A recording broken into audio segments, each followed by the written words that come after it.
Salut à tous, mes prédictions pour l'UFC Fight Night qui aura lieu samedi prochain au Brésil, dans la ville de Fortaleza, et qui aura pour combat principal Vitor Belfort contre Kevin Gastelum. Tout d'abord une présentation des deux combattants. Vitor Belfort, le Brésilien de 39 ans, donc qui est sur fin de sa carrière, est connu de tous les fans de MMA. C'est une vraie légende, il a affronté d'autres grandes légendes comme Anderson Silva et a battu les meilleurs combattants de la catégorie 185 livres et aussi 93 livres. Il a son palmarès quand même Luke Rockhold, l'ancien champion 185 livres. Il a battu aussi Dan Anderson à 2 reprises au Brésil, 2 fois par KO. Mais ce qu'il y a de particulier avec Vitor Belfort, c'est que ces derniers temps, il est sur une pente descendante. Sur ses 4 derniers combats, il a seulement une victoire, donc contre Dan Anderson, qui remonte à novembre 2015, et 3 défaites, mais 3 défaites lourdes par KO. Certes, il a perdu contre l'ancien champion Chris Weidman, il a perdu contre Jacare Souza, donc l'un des top 3 de la catégorie, et il a aussi perdu contre Gerard Moussassi, lui aussi l'un des top 3 de la catégorie.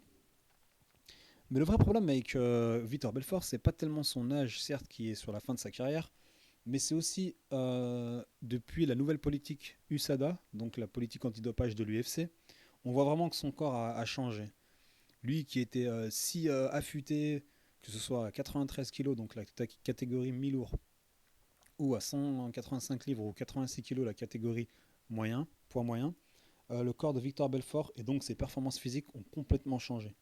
Lui qui avait l'habitude d'être si puissant, si rapide et qui était le combattant à l'UFC avec le plus de KO au premier round, et ben, depuis qu'il a perdu voilà, les capacités physiques que lui donnait la testostérone, qu'il a pris pendant des années, on a un combattant vraiment différent, moins rapide, moins explosif. Si vous regardez bien les combats qu'il a fait contre Weidman et Moussassi, on avait l'impression que ses frappes, elles étaient moins rapides et moins puissantes, qu'elles n'avaient pas les mêmes effets qu'il y a quelques années en arrière où il mettait KO à peu près tout le monde. Ce qu'il y a de particulier donc avec Vitor Belfort, c'est qu'il avait soi-disant un traitement pour remettre son taux de testostérone qui était bas, donc le remettre à la normale.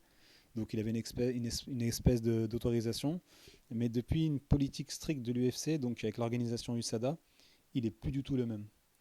Et ce qui est inquiétant, c'est que ça doit à un moment ou à un autre toucher son mental, puisqu'il arrive plus du tout à.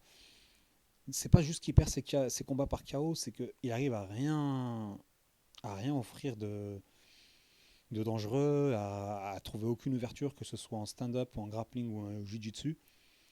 Il arrive à strictement rien faire contre ses adversaires. Il faut dire que c'est vraiment le top de la catégorie.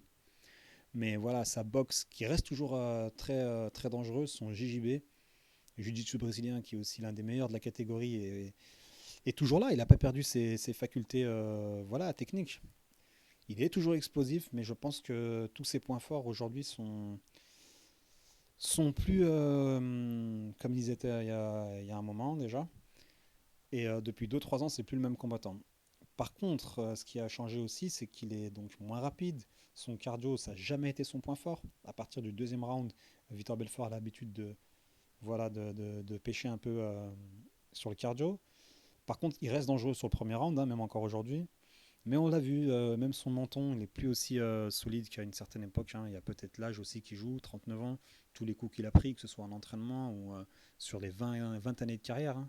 Je vous rappelle que quand même, il a gagné le tournoi de l'UFC à 19 ans, ce qui fait à peu près 20 ans en arrière, et que ça en fait quand même des rounds passés en dehors de l'octogone et aussi sur l'octogone.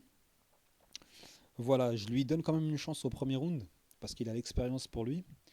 Je pense que sa boxe elle reste dangereuse, son JGB au-dessus aussi. Je pense que si vraiment il veut mettre les chances de son côté, il devrait attaquer. C'est quelqu'un d'agressif dès les premières minutes. Et s'il ne trouve pas de solution au stand-up, parce que Kevin Gastelum est très bon au stand-up, il devrait passer, au sol. Et là, je pense vraiment qu'il a ses chances. Parce que Kevin Gastelum, c'est un bon lutteur, un bon boxeur. Il a la jeunesse pour lui, le physique aussi pour lui. Il est très puissant, mais je pense qu'il n'a pas vraiment goûté au meilleur de la catégorie en termes de jiu-jitsu. Il a affronté Johnny Hendricks, Neil Magny et d'autres donc qu'il a vaincu, mais personne du calibre de Victor Belfort au sol. Donc voilà, je pense vraiment que dans les 3 4 premières minutes, Victor Belfort aura ses chances. Au sol, s'il arrive à le mettre au sol, il aura ses chances. Mais il y a trop de choses qui jouent contre lui, donc l'âge, la vitesse qui a baissé, la puissance aussi. Donc ça va être compliqué pour lui. Maintenant, il faut jamais, surtout quelqu'un comme Vitor Belfort, jamais miser contre lui aussi facilement. Tout peut se passer en MMA, hein, il suffit parfois d'un coup et la carrière peut être relancée. On l'a vu, hein, déjà des retours gagnants. Mais voilà, je pense que Kevin Gastelum a l'âge pour lui. Il vient de battre Tim Kennedy lors de son dernier combat. Tim Kennedy, donc, qui a pris sa retraite, qui était l'un les combattants les plus dangereux des moyens. Et un physique impressionnant, extrêmement lourd, extrêmement puissant. Et avec son jeu de jambes et son mouvement de tête, et surtout sa technique de boxe qui est vraiment très très très bonne, Kevin Gastelum a réussi à mettre KO hein, Tim Kennedy. Donc Kevin Gastelum est pas très connu de tout du monde du MMA. Hein. C'est quelqu'un qui est assez jeune, 25 ans, et qui a commencé sa carrière il y a à peine quelques années. Il a 15 combats pour seulement 2 défaites. 2 défaites qui, je le rappelle, sont contre Tyrone Woodley, donc l'ancien champion, le champion actuel de la catégorie mi-moyen, ou Walter White. Il faut savoir une chose, c'est que il a l'âge pour lui, donc 25 ans, il a une très très bonne boxe. C'est quelqu'un de très puissant et c'est aussi un lutteur vraiment expérimenté. Il a gagné le TUF, donc l'émission et le tournoi organisé par l'UFC, le TUF saison 17. Donc, ce qu'il a pour lui, donc, c'est la puissance, une bonne boxe, un bon jeu de tête. Et je pense aussi qu'il est sur un nuage maintenant parce que voilà, il a battu vraiment des gens, des tops du top, et aussi Johnny Hendricks, comme j'ai dit, Nate Marquardt, l'ancien champion du Strikeforce, c'est une légende aussi du MMA. Tim Kennedy, comme on l'a dit.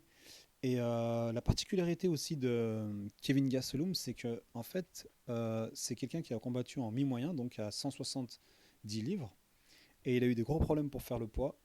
Et l'UFC l'a forcé parce qu'il a annulé, je crois, 2 combats, et à cause de le poids qu'il n'arrivait pas à faire. Et ils ont repoussé 2 combats, je ne me rappelle plus. En tout cas, il y a une chose qui est sûre, Kelvin Gastelum aujourd'hui, il a son poids naturel. Certes, c'est pas le plus lourd, ça sera pas le plus puissant dans sa catégorie, face à des Rockhold, Whiteman ou le Cubain Yoel Romero. Mais en tout cas, c'est quelqu'un qui, selon moi, est dans sa vraie catégorie de poids, c'est-à-dire qu'il est à l'aise, il n'aura pas besoin de faire un cutting vraiment qui va jouer sur son physique. Donc je lui je lui donne une petite préférence pour la victoire, même s'il manque d'expérience. Victor Belfort a le double de combat par rapport à lui. Il est aussi, il a, je pense, Vitor Belfort une intelligence de combat, un QI de combat qui est supérieur à celui de Kevin Gastelum. Donc en vieux renard, je pense que Vitor Belfort a 2-3 outils qui pourraient lui sortir, notamment au sol. Et voilà, je pense quand même que Kevin Gastelum, la nouvelle génération, l'âge, la puissance, la rapidité, la boxe, le jeu de tête, je pense vraiment qu'il a ses chances. En particulier, c'est quelqu'un qui peut durer 3 rounds facile. Il l'a déjà fait. Et c'est quelqu'un qui a un super cardio, ce que Victor Belfort n'a pas. Donc voilà, je lui donne l'avantage, en particulier sur le deuxième et le troisième round. Et je pense que ça va finir par KO. C'est quelqu'un de puissant, rapide et qui a une super lutte. Donc il pourrait l'emmener au sol et au deuxième ou au troisième round quand Victor Belfort sera peut-être bien fatigué et le finir en ground and pound. Ou voire même peut-être le mettre KO debout. Tout est possible dans le MMA et voilà, je donne une légère préférence à Kevin Gastelum. On verra comment ça va se passer. Salut à tous!